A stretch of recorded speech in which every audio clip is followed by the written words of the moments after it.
All right, so to catch you guys up, basically, drift season is about to start. In fact, I have my first event in 2 weeks from now, which I'm so excited about. But the last time I took the IS out, I kept getting like a small waft of smoke coming up from underneath the turbo. It smelled like oil. So assuming that maybe my drain line was loose or I had a leak underneath the turbo for some reason, I pulled off my old CX Racing ball bearing turbo, which I just upgraded in August. It's May now, so really not that long ago. And I'd never really been that impressed with the turbo. It felt like it was always kind of fighting to build boost, and was building boost like higher up in the RPM than even my old journal bearing. So it felt laggy. Just didn't feel right. So I'll show you guys a quick clip. I did pull that turbo off. Guys, I got the downpipe disconnected, the cold side of the turbo disconnected. I have the oil feed disconnected, both the coolant lines, and I have all the studs taken off the turbo. So now I'm going to go ahead and lift the turbo out of the car. You can see my ingenious oil drain solution here. I'm thinking that I might be getting a leak right from the front of this gasket, which it kind of looks like. It's kind of got a burnt oily look to it. So I'll have to check that out. But let's spin the turbo and see how it kind of feels like it has some resistance, honestly. I'll put some oil in there and see if that helps lubricate it. But wow, that feels really stiff. All right, well, I'll check out this turbo. I hope this doesn't mean that I have to put a new turbo on the car again. But let's continue on and go from there. After pulling the turbo off, I realized two things. Number one, I realized that the oil drain line had actually wiggled loose. So the Allen bolts had backed out and was allowing a little bit of oil to seep out of the bottom of the turbo. Well, I think I may have found the culprit for the oil leak. So I put my Allen wrench on here, and it literally was just like finger tight. So these must have wiggled loose. Oh, yep. And that's what I was getting. So let's go ahead and take this off. It's a pretty cool oil drain system that actually Oleg, my boy, the Mad Russian, helped me figure out. So clearly you can see tons of oil has been coming out of here. That gasket is not sealing anything. So I'm gonna go ahead and clean this surface off, and I'll put some oil in this turbo and see if it'll spin a little more freely.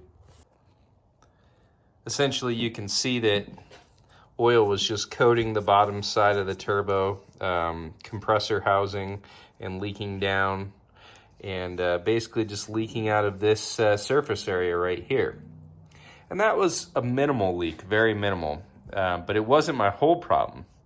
Immediately after I pulled the turbo off, I checked the shaft. You know, shaft's good, no wiggle, no play, but this, I mean, I'm using a good amount of force here. This turbine wheel will not spin on its own. I mean, freely, it's seized. So I'm not quite sure if it's the oil restrictor that they provided me, but I'm definitely going to double check my oil flow before I start the car.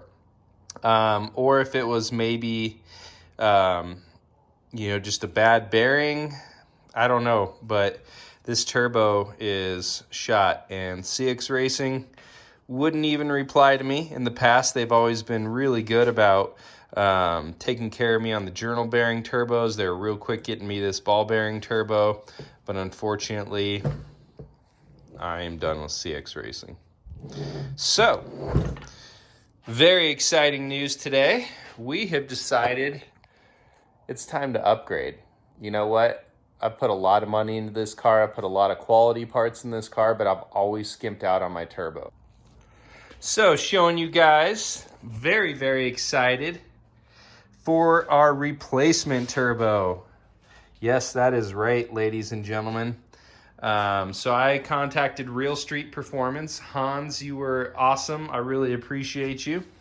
And Real Street Performance hooked me up with a Garrett GTX 3582 Gen 2 ball bearing turbo. You can see that it has a beautifully machined inlet housing, much better spacing on the cartridge center section. I mean, compared to the CX Racing unit, which has like no space in it. I mean, look at this. So you barely have an inch width. Here you have like 2 inches. So just from a sheer access point, this turbo is going to be great. It's a direct bolt-on with the V-band flange as well as the T4 turbo housing. This is a 0.82 hot side, whereas the old turbo was a 0.81 hot side.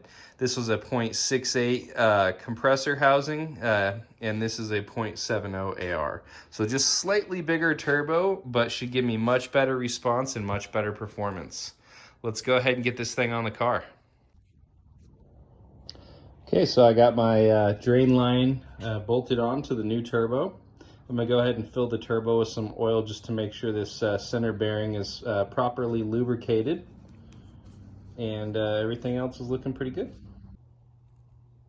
All right, so have the beautiful new Garrett turbo in place. God, that thing's gorgeous. Bolted in super easy as compared to the CX Racing turbos. So there's just a lot of width in this flange or in the center section that you didn't have with the CX Racing turbo. That made it very difficult to get to this bottom bolt down here, as well as this back bolt, which I used to have to use a crow's foot to get to. Now I'm able to get in there very easily with a 15mm socket on a wobbly, and that really helps me get some good torque on these, whereas before that was always an issue I had. It is very close to the hardware up here, but still not in contact, so we are good there. Now I'm going to go ahead and get my coolant lines connected to the turbo. And then we'll go ahead and we'll get the intake side and the downpipe bolted up and moving along. I am still waiting for my oil fitting, which should be here any minute from UPS. And then we'll be able to connect the oil line and get everything rolling. But man, that looks beautiful. Continuing the theme of just everything is a little bit easier with this Garrett turbo. Coolant lines, I had plenty of room to get my socket wrench in here, whereas on the CX Racing turbo I actually had to shave down the exhaust housing. I can kind of quickly show you guys that in order just to get a wrench in there. So you can see I actually had to like mill it down in order to be able to fit a wrench in there. So again, just another great difference to the quality turbo versus cheap turbo. All right, next order of business is I am going to rewrap the top of my downpipe just from rubbing on you know, everything on the firewall. It falls apart. So down here looks pretty good, so I'll probably leave all this wrap in place and just continue it on up to the top. So let's go ahead and get this old wrap off. All right, so there is the rewrapped downpipe. Just a pro tip, if you get your exhaust wrap wet when you put it on, it doesn't kick off so many fibers and it's a little easier to work with and pull tight. So now we're gonna go ahead and get the downpipe installed on there. Hopefully that goes smooth and get this thing buttoned up. It is coming along nicely. Man, this downpipe is such a fucking pain in the ass to get in. You literally have like less than a 1/4 inch in there to snake it up. And with this Garrett turbo being a little further back, it was very challenging to get in there. Actually, I had to have my neighbor kind of pull up from the top while I was pushing down from the bottom. But I got the downpipe in. I've got the charge pipes connected, so my kind of S pipe coming off the turbo to the intercooler is connected. Oil drain is connected. My feed or my intake to the throttle body tube is connected. I just need to tighten up my clamps. And then I got my mass airflow sensor, my air intake sensor, and my waste or my blow-off valve all connected. So we are very, very close to starting this thing. Next thing I need to do, because the Garrett Turbo does not have a provision on the compressor housing for boost reference for my electronic waste or for my boost controller, like the CX Racing Turbo did. So the CX Racing has one right here. I did not want to drill and tap my brand new Garrett Turbo. And I know some people are fans of this, some people aren't fans of this, but what I'm going to do is I'm going to run my wastegate boost reference here to my manifold where I'm actually measuring boost on the Infinity. I think that'll help it read, I guess, more accurately as to what the motor is receiving for boost versus what's coming right off the compressor housing. But yeah, very, very excited. Turbo looks so good. I did fill the turbo with oil just to get the bearings nice and coated, but I will make sure to do that one more time before we get everything started and primed up. Now I'm just waiting for my oil fitting, which should be here any minute, and we will be good to give this thing its first start. Also just went ahead and did my first oil change since the new motor's been in.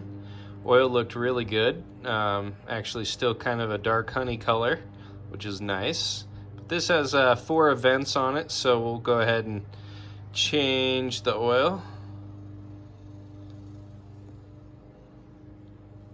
All right, so underneath the car here, you can see the exhaust manifold coming down from the side of the motor. Here's my tile wastegate, which is kind of muddy right now, so I'm gonna try to clean that up. But you can see that my O2 sensor is like really, really close to the exhaust manifold, as well as this wastegate dump. And in fact, I just noticed that my O2 sensor had a little bit of heat damage on it. So what I'm gonna do is I'm gonna electrical tape that back up, and then I have this shroud for a spark plug boot. I'm gonna put that over it, and I think that'll solve my problems. Pretty excited, so let's go ahead and get this up in here.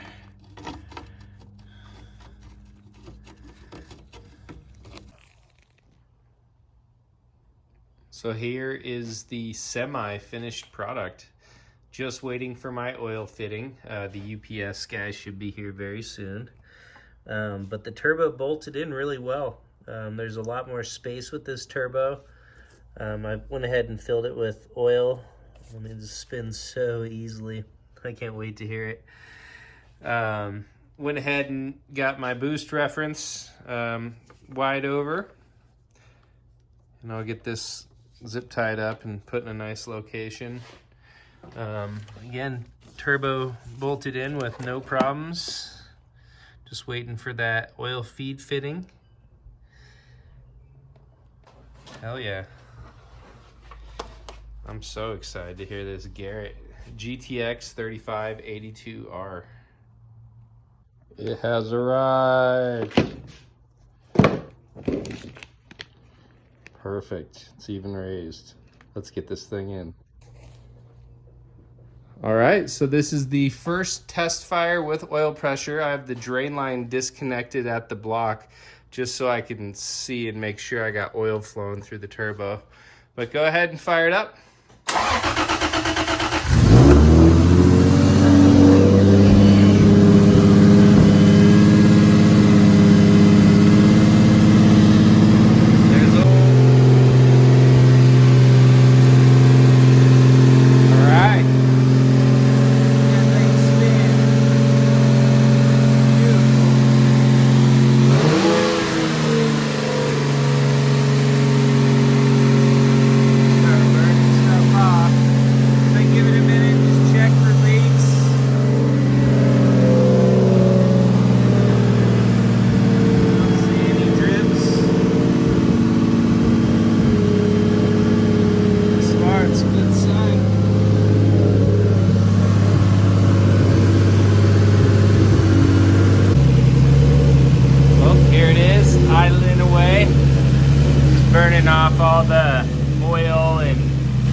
else that was on the turbo, the brake cleaner, the coolant drips. So just letting it warm up, but she's spinning like a beaut. Just humming away. No oil leaks, no coolant leaks. Just burning all that stuff off.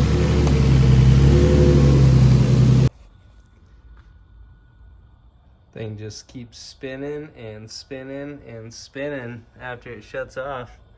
Which is exactly what we want.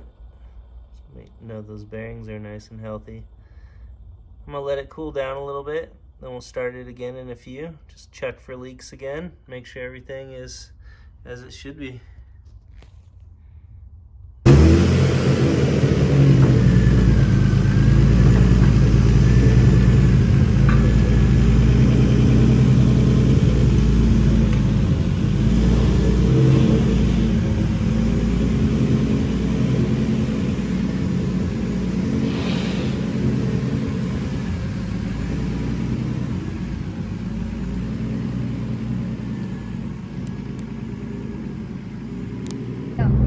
Give you guys an idea of what the new turbo says.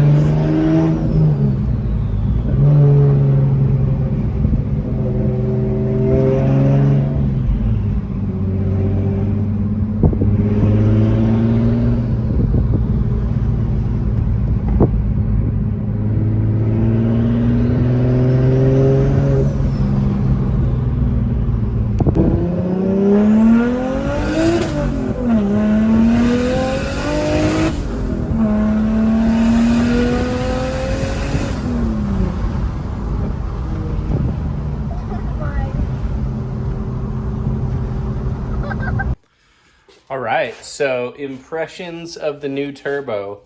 Man, you can really hear that thing. It sounds like an airplane, honestly. Spool up is definitely a little quicker than the CX Racing Turbo. And man, it just looks so clean in there. So, very happy with it. Definitely need to get the car retuned just with the new motor setup and the new turbo setup. It's just time. So we're going to be scheduling a date with the dyno here in the near future. And right now I have the car up on jack stands, and I'm going to be redoing the rear brakes. If you remember from the last event, my Hydro e-brake got held on, and these brakes just got cooked. They were red hot. There's big old grooves in them. So we're going to replace those, put new pads on, and also replace my tow arms.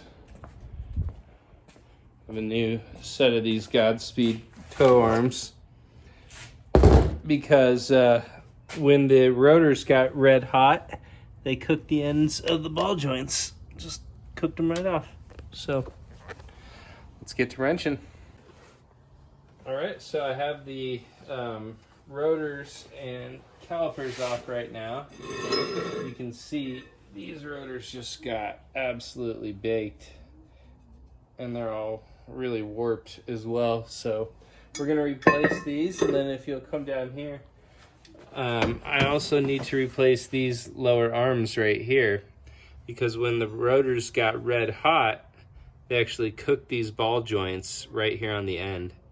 So I do have some new Godspeed control arms. We're going to go ahead and, or tow arms, we're going to go ahead and put those on as well.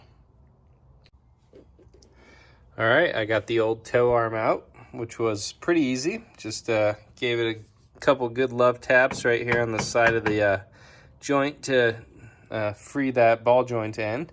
But you can see that thing just got cooked. That was how hot the rotor got. Well, there is the finished product. So I got the new rear brake pads on, new rear rotors, the new tow arms, and I just adjusted them by eye using the old length of the rods. So I think it's pretty close. But yeah, we're ready to put the wheel back on and move over to the next side. So you can see this this brake was really bad. Those are just etched into it. It's like Saturn. that whole thing was red hot. And then again, this ball joint's completely cooked, so I'm gonna go ahead and replace that tow arm and we'll get out of here. All right, we got the driver's side all completed. Got the new tow arm in, the new brake rotor, new brake pads, still plenty of meat left on the Willwoods. So I think I'm gonna call it a night, and then I'm gonna rebleed the Hydro e-brake in the morning, and we'll see if we can solve everything. But right now I'm very excited. So this morning I went to bleed the Willwood calipers to get my line pressure back, and I think I have discovered what my problem is. If you notice, there's a lot of fluid on this brake. So I'm gonna go ahead and give it like 5 good pumps and then hold it. See that fluid dripping out? See that, bud? I see it. Yep. So I think one of the seals is burnt up. All right. Okay, guys. So I went ahead and I put together my first caliper just to make sure I kind of knew how everything went together. I have the second caliper, and I do have the seals taken out of it. So what I'm going to do is I will be installing. Let me grab them. Be installing some new piston seals in there as well. I do have some new side seals that go into these areas here. So let's go ahead and get these installed. All right, we can see these new piston seals do go in pretty easily. I do have them lubed up with just a little bit of brake fluid that I'm just kind of dipping my finger in so that the pistons slide back in okay. Now I'm going to take a minute and clean up the pistons real good so that there's no surfaces marring the seals there, and we'll get these pressed back into place. All right, so I do have the side seals all cleaned up and replaced on both sides. So this one actually goes on the, this one actually goes on the bottom side. So have those replaced and cleaned up, and let's go ahead and bolt this thing back together. Well, the turbo went on great, very smooth. It feels amazing to drive. The newly replaced rear brakes and Hydro E feel great. And now I just need to do the finishing touch, which is go ahead and put the intake back on and then reconnect the catch can, and then lastly put on my front bumper. So let's get to it.